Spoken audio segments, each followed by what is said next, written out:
হযরত আলী রাদিয়াল্লাহু তাআলা আনহু তিনি একদিন বাজারে গেছে একটা আনার কিনতে। বাজারে গিয়ে একটা আনার কিনলো স্ত্রীর জন্য। স্ত্রী তো যেন তেন মহিলা না, নবীজির কলিজার টুকরা ফাতেমা রাদিয়াল্লাহু তাআলা আনহা। স্ত্রীর প্রতি স্বামীর অনেক মায়া, অনেক মহব্বত। কারণ নবীজি বলেছে, আলী আমার কলিজার টুকরা তোমারে দিলাম, কষ্ট দিলে আমারে কষ্ট দিবা। হযরত আলী রাদিয়াল্লাহু তাআলা আনহু যখন বুঝলো যে ঘরের বিবি অসুস্থ হয়ে গেছে, ফাতেমা জ্বরে আক্রান্ত হয়ে গেছে, হযরত আলী রাদিয়াল্লাহু তাআলা আনহু বাজারে গেছে, ওয়াক্কাস বাজারে একটা আনার কেনার জন্য। আনার নিয়ে যখন বাড়ির দিকে রওনা হয়েছে, কিছু দূর যেতে না যেতে একজন মুসাফির তার সামনে দাঁড়ায় হাত পাইতা বলতেছে, আল্লাহ কারীম আমারে কিছু দান করো, বিশেষ করে তোমার কাছে যে আনার আছে এখান থেকে আমার একটু খাওয়াও। হযরত আলী বলল, আনার যে ব্যাগে আছে এটা বেটা জানলো কেমনে? আনারই আছে, আর কিছুই নাই, এটা আবার ফকির জানলো কেমনে? এটাও একটা পরীক্ষা। হযরত আলী রাদিয়াল্লাহু তাআলা আনহুর কোরআনের আয়াত মনে পড়ে গেল, ওয়া আম্মাস সাইলা ফালা তানহার। কেউ যদি হাত পাতে না বইল না, কারণ আজকে যেই লোকটা হাত পাচ্ছে 20 বছর পর ওই লোকের কাছে তোমার ছেলেও হাত পাততে পারে। কি কথা, ওরে সুবহানাল্লাহ। কেউ যদি তোমার কাছে হাত পাতে না বইল না, একদিন হতে পারে তুমি তার সন্তানের কাছে হাত পাতবা, না বলবা না, কিছু হইল বিদায় দাও। হযরত আলী রাদিয়াল্লাহু তাআলা আনহু ব্যাগের ভিতর থেকে আনার বের করে অর্ধেক করলো, অর্ধেক কইরা মুসাফিরকে দিয়ে দিল, খায়া ফেলাও। অর্ধেক খায়া বলে, আলী আমি তো অসুস্থ, অর্ধেক খাইছি বিদায় অর্ধেক সুস্থ হয়ে গেছি, বাকি অর্ধেক দিলে আমি ফুল সুস্থ হয়ে যাব। হযরত আলী মহা চিন্তায় পড়ে গেল, এদিকে বিবি অসুস্থ, হেরে খাওয়া মুখী। যেহেতু মুসাফির চাইয়াই ফেলাইছে, কেমনে না করি? খাওয়ানোর জিনিস যদি শত্রু চায় তাও তো না বলতে হয় না, দুশ্মনও যদি হাত পাতে তারাও তো না বলতে হয় না। খাইবার চাইছে বেটা, এখন করবে কি? হযরত আলী রাদিয়াল্লাহু তাআলা আনহু দিয়ে দিল, যাও পুরাটা খাও, যা আছে নসিবে তাই হবে। বাসায় গিয়া দেখতেছে ফাতেমা রাদিয়াল্লাহু তাআলা আনহা 2 রাকাত নফল নামাজ পড়ে বসে আছে। হযরত আলী বলতে আছে, ও বিবি আমার, দরজা খুলো। খুললো দরজা, তাকায় দেখলো ফাতেমা আগের চেয়ে সুস্থ হয়ে গেছে। এটা বাস্তব কথা। as-সাবাকা তারুদ্দুল বালা। আরে মিয়া, বন্দুকের গুলি মিস হতে পারে, সাবাকা দান কখনোই মিস হয় না। এই যে বাংলাদেশের বক্তারা দৈনিক দৌড়ায়, মরার তো কথা হ্যাগো আগে সবাইয়ের বর্তমান, প্রত্যেক দিন জানডারে পকেটে লইয়া বাইরাম লাগে, ডাইনে বামে মরণ, এই বুঝিটা গায়ে উড়াই দিল। বাংলাদেশে যত বক্তা আছে অধিকাংশ বক্তা গোপনে তাদের একটা দানের বক্স আছে, ওই হাতটা দেখেন না, গোপন থাকে, ওদিক দিয়া ঢালে। রবের ধরা হইল যে সাইরা দে, আরো কিছুদিন বাঁচায় রাখ, এখন ধরিস না। আল্লাহু আকবার বলেন। ফাতেমার সাথে গল্প করে হঠাৎ দরওয়াজায় কে যেন নক দিল। আলী রাদিয়াল্লাহু তাআলা আনহু তিনি দরওয়াজার সামনে দাঁড়ায় বলল, কে? বলে, আনা সালমান ফার্সি। কেন আসছো? কথা কম, আমার মাথায় আনার আছে, তাড়াতাড়ি গাঁটটি ধরো, মাথা ব্যথা হইয়া গেছে। হযরত আলী রাদিয়াল্লাহু তাআলা আনহু দরজা খুইলা দিল, তাকায়া দেখলো সালমান ফার্সি রাদিয়াল্লাহু তাআলা আনহু আনারের বস্তা মাথায় নিয়ে দাঁড়ায় রইছে। বলার সাথে সাথে, কে পাঠাইলো? বলে, নবীজি পাঠাইছে তোমার বাসায়। হযরত আলী এবার একটা একটা কইরা গোনা শুরু করছে, গুইনা দেখলো 9টা।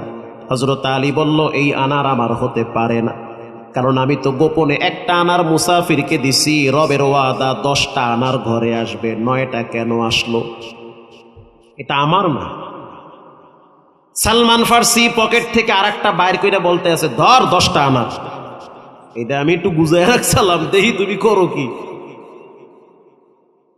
এটা হলো ইয়াকিন, দানের বরকত। যুবক ভাইয়েরা, বাচ্চা যারা আছো, সাবধান, দান করার ক্ষেত্রে কখনোই কৃপণতা করা যাবে না। দানে ধন বাড়ে, দানে ব্রেন শক্তি ভালো থাকে, দানে হার্ট ভালো থাকে, দানে কবরের আযাব দূর হয়, দানের কারণে মৃত্যুর সময় ঈমান নসিব হয়, দানের কারণে পারিবারিক জীবনটাও সুন্দর হয়ে যায়। দানের ক্ষেত্রে কখনোই না বলা যাবে না। কষ্ট হয় আপনাদের?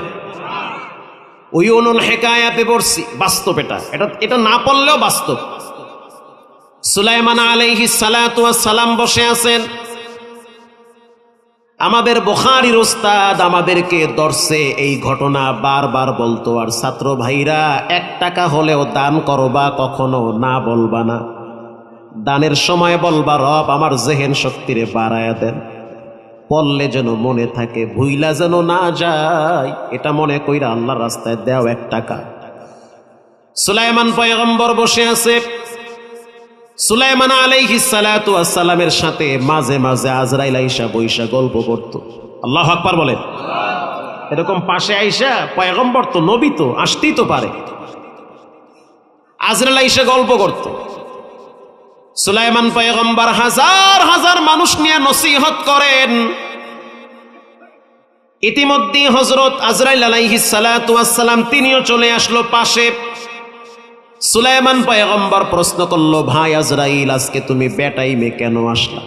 কারে আমার টাইম, আমার বেটাইম আছে নাকি? আমি তো যখন ইচ্ছা তখনই আইবার পারি। সুলাইমান পয়গম্বর বলল, আজকে আসার উদ্দেশ্য কি? বলে, আপনার সামনে যেই সুদর্শন যুবক বসা আছে ওরে নেওয়ার জন্য আসছি। ওরে আল্লাহ কয় কি? কে তোমারে পাঠাইছে? বলে, রব পাঠাইছে। এটা বলার সাথে সাথে সুলাইমান পয়গম্বর তাকায় দেখলো যুবক দাঁড়ায় হাঁটা শুরু করছে পিছনে, তার মানে মরণে ডাকতেছে। সবাই বসে আসে, সে যাচ্ছে, পিছনে যাইতেছে। আর এদিক দিয়ে আজরাইল আলাইহিস সালাতু ওয়াস সালাম তিনিও তার পিছনে পিছনে যাইতেছে। মজলিস শেষ হয়ে গেল, তাকায় দেখলো কয়েক ঘন্টা পর ওই যুবক আবার সুলাইমান নবীর সামনে আইসা বইসা বলল, আজরাইলও চলে আসছে। সুলাইমান পয়গম্বর প্রশ্ন করল, ভাই আজরাইল, কি ব্যাপার? তুমি বললা কি আর হইল কি? তুমি না বললা রব নাকি তোমারে নেওয়ার জন্য পাঠাইছে? মানুষের যে মরণ হয় আজরাইলের কোনো দোষ নাই, দোষ হয় গাড়ির আর চাকার আর ড্রাইভারের আর বিষের। কথা কন না, রোগের দোষ। আজরাইলের দোষ আছে? ও গেছে কে ওখানে? না গেলে কি মরত? আরে মরণে ওখানে লয়ে গেছে, এত জায়গা থুইয়া সিপাই গেছে গা। সুলাইমান পয়গম্বর প্রশ্ন করল, তুমি বললা ধরবো, কেন ধরলা না? বলে, রব বলছে ধৈর না, যার কারণে ধরি নাই, থাবা মারছিলাম, ধর্মু। আল্লাহ বলে, আজরাইল ধৈর না, আরো কিছুদিন হায়াত বাড়ায়া দিলাম, সেটা দাও। সুলাইমান পয়গম্বর প্রশ্ন করলো, কারণ কি? কারণ সহজ, আমি রবকে জিজ্ঞাসা করছিলাম, মালিক তুমি না বললা ধরো, এখন আবার বলো ধরলা না কেন, কারণ কি?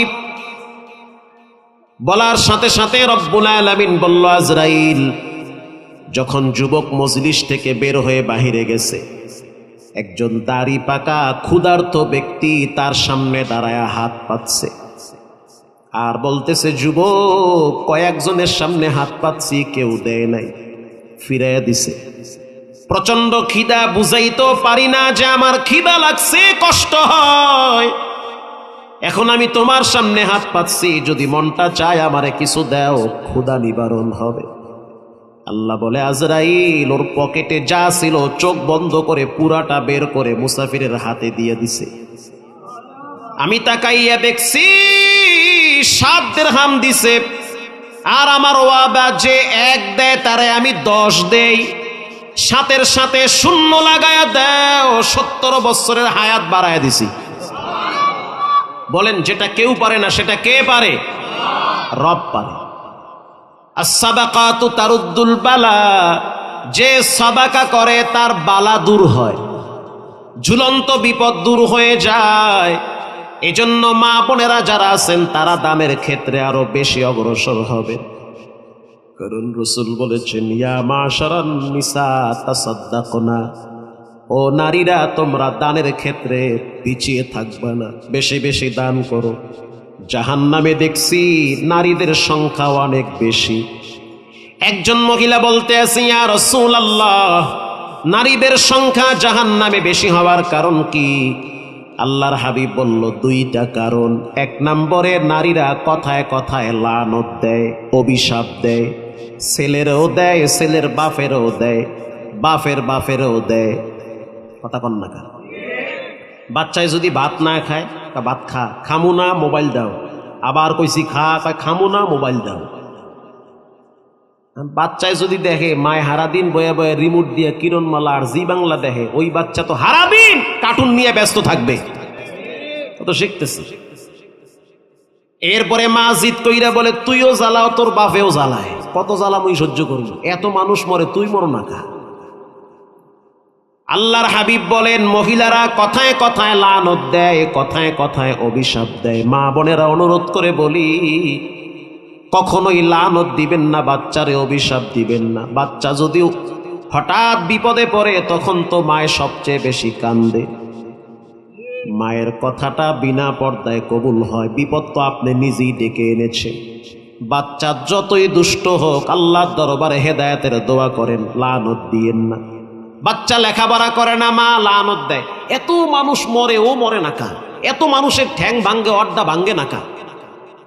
আল্লাহর হাবিব বলেন ও নারীরা সাবধান, কখনোই তোমরা লানত দিবা না। অনেক নারীরা আছে স্বামীরাও লানত দেয়, শ্বশুর শাশুড়িকেও অভিশাপ দেয়। কথা কন না কা, কার কার বউ অভিশাপ দেয়? আত্মলে হইছে হইছে আত্মলা লাগবে না, লা হাওলা ওয়ালা কুওয়াতা, থামেন। দিতেই পারে, হ্যাঁ অভিশাপ দিতেই পারে, লানত দিতে পারে, দেওয়া ঠিক না। আল্লাহর হাবিব বলেন 2 নম্বরে স্বামীর অকৃতজ্ঞ হয়, শুকরিয়া আদায় করে না। 20 বছর দাম্পত্য জীবন ভালোই চলে, একদিন যদি ঝামেলা হয়, ঘরের ভিতরে যদি একদিন বাজার না থাকে, বলি ফেলে তোমার ঘরে কোনোদিন শান্তি পাইলাম না। কি ঠিক কথা? এটা আমার মায়ও কয়, আপনার স্ত্রীও কয়। আমার ম্যাডামও ফট করে হঠাৎ কইয়া ফেলায় যে জীবনটা তেজপাত হয়ে গেছে রাইতের বেলা গেট খুলতে খুলতে আমার। এজন্য সাবধান আম্মা জানেরা, কখনোই লানত দিবেন না। আপনার সন্তান যতই খারাপ হোক, যার কাছে অভিশাপ দেন অভিশাপের চাপটার পাল্টায়া দোয়া করতে থাকেন, দেখবেন অভিশাপের বদলে দোয়া কবুল হয়ে যাবে। বর্তমান কাবার ইমামের নাম হলো শায়েখ আব্দুর রহমান সুদাইস। সুবহানাল্লাহ। গত রমজানে, আমি প্রায় রমজানে মক্কায় থাকি, গত রমজানে সাংবাদিকরা তাকে প্রশ্ন করলো, একই প্রশ্ন প্রতি রমজানই করে তারে। বর্তমান পৃথিবীর ভিতরে সবচেয়ে সম্মানী ব্যক্তি আপনি, কাবার ইমাম। রমজান মাসে আপনার পিছনে প্রায় 70 লক্ষ মানুষ সালাত আদায় করে। রমজান মাসে রাস্তাঘাট, অলি গলি, মাঠ ঘাট সব ভরে যায়। লক্ষ লক্ষ মুসল্লিরা কাবার দিকে ফিরে সালাত আদায় করে। একটা আওয়াজ হয় না, একটা সাউন্ড হয় না। যখন ইমামরা তেলাওয়াত করে মনে হয় তখন সবে মাত্র কোরআন নাজিল হয়। এত চমৎকার কোরআন। সাংবাদিক প্রশ্ন করলে এত সম্মানের পাত্র কেমনে হইলেন? তিনি জবাব দিল, 2টা কারণে রব্বুল আলামিন আমার মর্যাদার সম্মান বাড়ায় দিছে। 1 নম্বরে মায়ের দোয়া, 2 নম্বরে কোরআনের বরকত। 1 নম্বরে মায়ের দোয়া কেমনে? বলে আমি যখন ছোট ছিলাম, মাত্র 9 বছর বয়সে আমার বাবা আমারে মাদ্রাসায় ভর্তি করছে। আমার কণ্ঠটা চিকন কণ্ঠ, মায়াবী কণ্ঠ। আমার আব্বা ব্যবসায়ী মানুষ, বাড়ি হলো দাম্মামে। মক্কার থেকে প্রায় 12 থেকে 1400 কিলোমিটার দূর হলো দাম্মাম, ওখানে আমার বাড়ি, গ্রামের বাড়ি, ওখানে বসবাস করি। আমার আব্বা সিদ্ধান্ত নিল, যেহেতু আমার অনেকগুলো ছেলে মেয়ে, ছোট ছেলে এর নাম রাখছে আব্দুর রহমান। আল্লাহর কাছে সবচেয়ে দামি 2টা নাম, একটা হলো আব্দুর রহমান আর একটা হলো আব্দুল্লাহ। বাবাই সিদ্ধান্ত নিল সন্তানটারে মাদ্রাসায় দাও, দিয়ে দিছে মাদ্রাসায়। মাত্র কয়েক পারা মুখস্থ করছি, এর মধ্যেই সংবাদ পাইলাম আমার আব্বা অসুস্থ হয়ে গেছে। বাপ যদি অসুস্থ হয়, সন্তান যদি ছোট থাকে, তখন বেশি কষ্ট ছেলের চেয়ে বাবার লাগে। বাবাই যখন বুঝতে পারছে আমার হায়াতের জিন্দেগি বুঝি সমাপ্তি হয়ে যাচ্ছে, বাবাই যখন বুঝতে পারলো আমার হায়াতের সূর্য বুঝি লাল হয়ে গেছে, তখন সন্তানকে পাশে ডাইকা সন্তানের মাথায় হাত বুলাইয়া দিয়ে বলেছে, সন্তান আমি তো পাক্কা নিয়ত করছি তোমারে কোরআনের হাফেজ বানাবো। দুনিয়ায় যত সম্পদ আল্লাহ আমাকে দিয়েছে তুচ্ছ মনে হয়, যদি তুমি হাফেজ হইতে পারো অন্তত পক্ষে কোরআনের কিছু নেকি আমার কবরে যাবে। বাবার অনেক বড় আশা, বাবায় মারা গেল। আব্দুর রহমান সুদাইসি বলতে আছে, কিছুদিন পর আমি 30 পারা কোরআন মুখস্থ করলাম। শুধু মুখস্থ করি নাই, এক দাঁড়ানে একদিনে 30 পারা আমি শুনায়া দিছি। এটা বাজেও নাই, পেছও লাগে নাই। ব্রেন কাঁচা, গুনার কোনো আলামত নাই। যেই কলবে গুনাহ থাকে না সেই কলবে মাওলার মারেফতের নূর থাকে। গুনাহমুক্ত কলব, বাচ্চা মানুষ পাপ করে না, মোবাইলের গুনাহ নাই, টিকটকের গুনাহ নাই, পাবজি ফ্রি ফায়ারের কোনো পাপ নাই, ফ্রেশ অন্তর। মুখস্থ হয়ে গেল, মা সিদ্ধান্ত নিল ছেলেটারে নিয়ে উমরায় যাব, আল্লাহর ঘরে গিয়া দোয়া কবুল করায় আনি। আমার মায়ের একটা অভ্যাস, আমি ছোটবেলায় যখন খুব দুষ্টামি করতাম, সাধারণত যারা ব্রেনিয়ান এরা বেশি দুষ্ট হয়। কি? হ্যাঁ, ঠিক কথা। বেশি ব্রেন, বেশি দুষ্ট। সারাদিন পড়ে না, আধা ঘন্টা বইরা একসাথে আধা পারা মুখস্থ শুনায়া দেয়। এমন ছাত্রর লাগে আমরাও পড়ছি। সারাদিন ঠেলি, এক পৃষ্ঠা হইতে চায় না, পড়া দিতে গেলে পিঠা খাই 3 দেয়। আর লগের ডায় দেখি বইয়া বইয়া পায়ের মধ্যে দড়ি বাঁধে, এরপরে দেখি পোকার পায়ের ভিতরে সুতলি বাঁধে। কি হুজুর ঠিক না? এই কাম ঘটে। হুজুরে ডাক দেয়, পড়া নিয়ে আজগো তোরে বাটাম ফাটা দিব। ছাত্র চিন্তা করে, যা আছে কপালে যে বিসমিল্লাহ কয়ে স্টার্ট। পুরা আধা পারা শোনায়, একটা প্যাসও লাগে না, হুজুর কিছুই কইতে পারে না। আল্লাহু আকবার বলেন।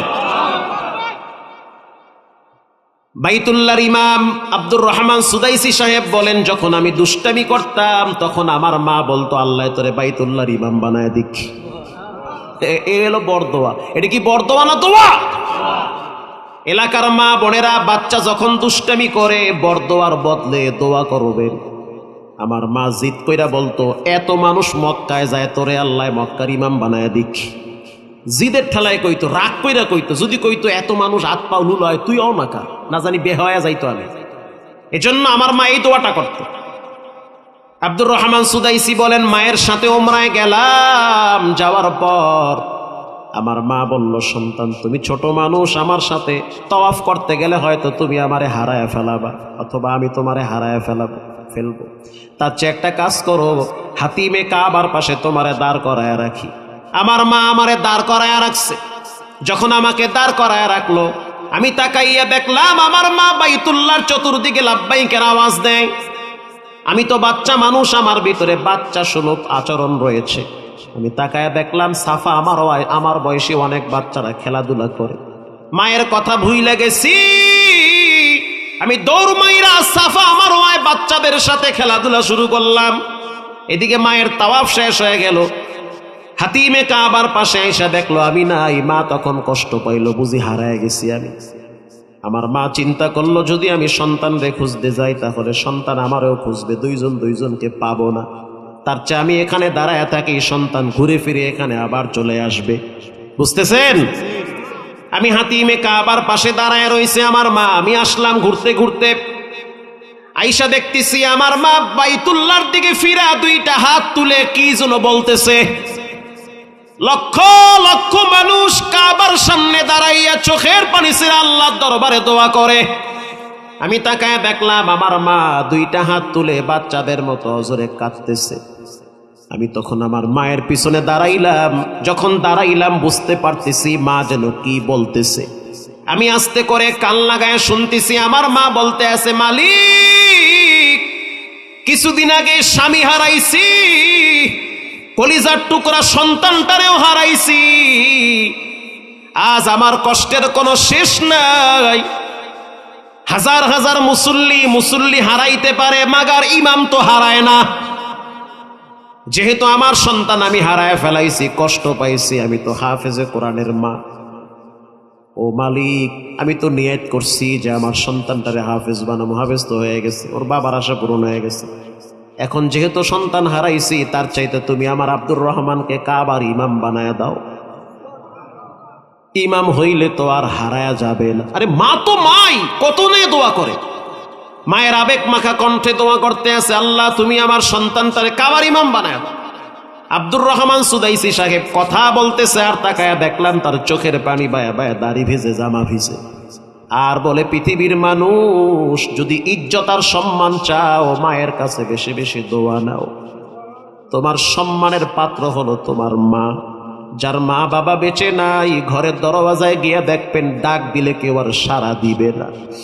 যতদিন মা ছিল ডাক দিছেন, একবার দেওয়ার সাথে সাথে দরজা খুইলা বলতো, বাজান তুই বুঝি কিছু খাও নাই, তোর চেহারা শুকায় গেছে, বুঝছি, গোসল কর, খাবার খা, তুই বুঝি ঔষধ খাও নাই। এই কথাগুলা মায়ের সবচেয়ে বেশি বলতো। যার আব্বা নাই সে বুঝে মাথার উপরে ছায়া নাই। যার আব্বা আম্মা দুনিয়াতে নাই সে বুঝে মা বাবার কি মায়া।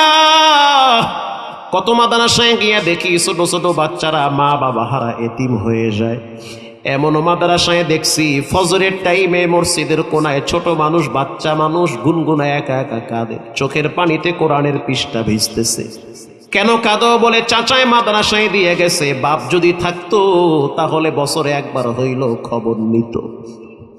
এজন্য চাচায় রাইখা গেছে, খবরও নেয় না। কত ঈদ আইলো আর গেল, একটা বারের জন্য উকি মেরেও দেখে না যে আমার সন্তানটা কেমন আছে।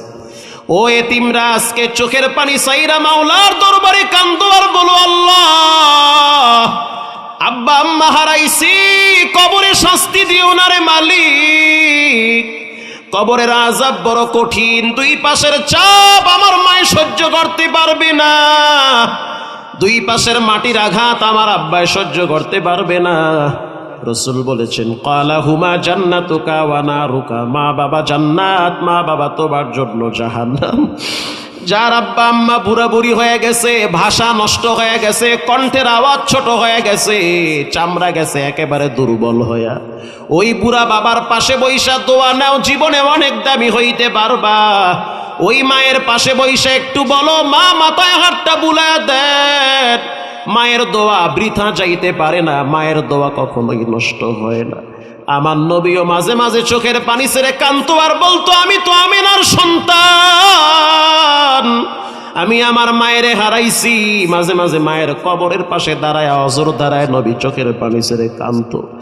আবু হুরায়রা বলে, ওগো আল্লাহর হাবিব, আপনার চোখেও পানি? বলে, আমিও তো একটা মায়ের সন্তান, মায়ের ভালোবাসা আমার কলিজার ভিতরে আছে, মায়ের বেশি দিন আমি পাই নাই। ও এলাকার মানুষ, এলাকার যুবক, যদি সম্মানী হইতে চাও মা বাবার সাথে সৎ ব্যবহার করো। যার আব্বা আম্মা নাই, গোপনে 2 রাকাত নামাজ পড়া চোখের পানি ছেড়ে কাঁদো, আর কবরের পাশে দাঁড়াইয়া বলো, রব্বির হামহুমা কামা রব্বায়ানি সগীরা, রব্বির হামহুমা কামা রব্বায়ানি সগীরা। মায়ের কষ্টের দিনে তুমি ছিলা, আজকে তোমার সুখের দিন। মা ঘরে নাই, আজকে তোমার ঘরে ফ্রিজ বোঝাই করা মাছ গোস্ত মায়ে থাকলে ব্যবহার করত। মা এখন নাই, ছেলে মেয়ে খায়, তারপরও শুকরিয়া আদায় করে না। এলাকার যুবক ভাইয়েরা, মুরব্বী বাবারা, রবের দরবারে দোয়া করো, আব্বাকে মাকে যেন আল্লাহ মাফ করে দেয়, তাদের কবরের আযাব যেন আল্লাহ ক্ষমা করে দেয়। পুরা প্যান্ডেলের ভিতরে অনেক মায়ের সন্তান আছেন যারা মা বাবা হারাইছেন। আপনাদের পাশে একটা মাদ্রাসা, মসজিদ আপনাদের মহল্লার গৌরব।